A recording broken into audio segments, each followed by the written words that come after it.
तर अजित पवारांच्या या बीडमधल्या संपूर्ण दौऱ्यामध्ये बीडमधील अजित पवारांच्या राष्ट्रवादीच्या सर्वात मोठ्या नेत्यांपैकी एक धनंजय मुंडे दिसले नाही। अजित पवारांच्या बीड दौऱ्यामध्ये धनंजय मुंडेंनी दांडी मारली। बीडमध्ये अजितदादांच्या आढावा बैठकीत मुंडे गैरहजर राहिले। आता धनंजय मुंडे काल त्यांच्या मुलीचा फॅशन शो बघण्यासाठी गेले होते। सोशल मीडियावर आता तो व्हिडिओ व्हायरल झालाय। आज सकाळपासून अजित पवार बीडमध्ये कार्यक्रम घेत असताना मात्र काल धनंजय मुंडे मुलींच्या फॅशन शो बघण्यासाठी गेले होते असं समोर आलंय।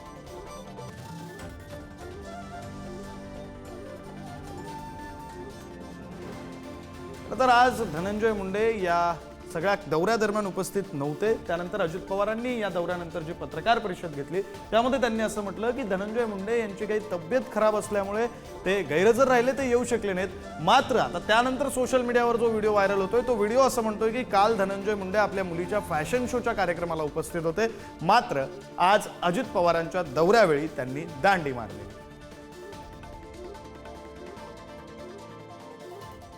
Thank you.